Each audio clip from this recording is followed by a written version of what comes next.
Wasudo kendo wadhi kadho ad nam chumi kamoro ne jol ohala mag geche Mombasa koro ywak ne moko kuomgi sani loro dukni magi karingo dhi timo ohala e pinje mag libamba kaluwore gi lwar piny mar teko siling mar piny Kenya kipimo kod dola mar jopiny Amerika. Gikoni rochruok mar uchumi mar piny Kenya miyo sani nengo dola ong'awore malich mokalo, wach momiyo jonyiewo bende koro tin nikech nengo gache modhi malo.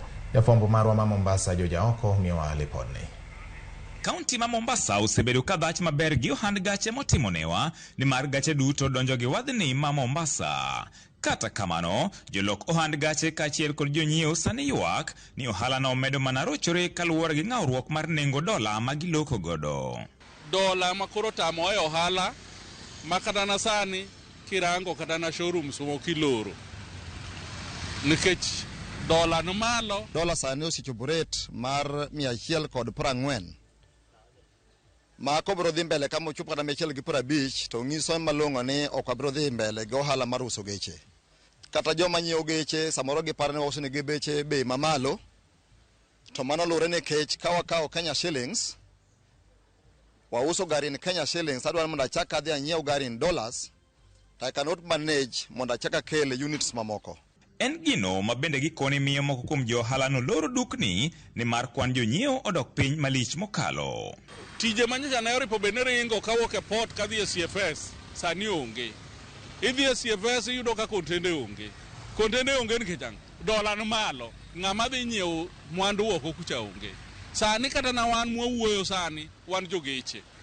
Jomoko oseringo dhi Tanzania, jomoko ringo dhi Uganda, jomoko dhi Rwanda. Nikech ang'o? Ohala ma ka osetamo gin ke dola no malo. Sani kada kelo geche ariyo kende tek. Nikech gari mancha uso kata mana $1,000,000 gi laki 6 sani waiuso $2,200,000 gi laki 5. Ukinunua saa hii gari mtu muhindi anakuambia nunua na dola. Na ukiangalia saa hii dola yetu, pesa yetu ya shilingi yetu ya Kenya hata inunuliki na hiyo dola. Iko chini. Nyaka ne teko pesa mar Kenya chak dok chien, gikoni nengo gache osemedore kod chiegni kwana ta malo manie kind 20 kod 30. Geche matindo mag 650cc.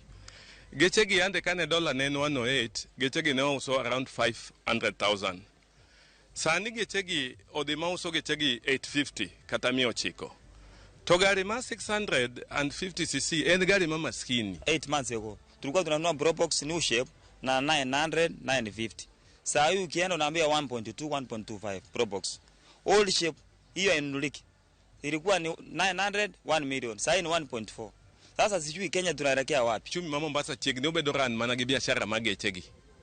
Kopogore sani town ka king'iyo kata ng'ama nyalo rent ot mondo time biashara ne moro bedo matek. Manyiso ni clearing oto. Singo mar bero chenro e wath ma Mombasa gikoni bende otamore chopo nikech wach uchumi ka kwayo margi en bedo gi jotelo mani kod lony migepe matayo uchumi ma pacho ka. To ken ng'ama osomo mani finance. To ng'ene how does the dollar behave vis-a-vis Kenya shillings? To how can we cap mondo watam dollar oweketo Kenya shillings? Mage gik mwadwaro. George Aoko, Ramogi TV, Mombasa.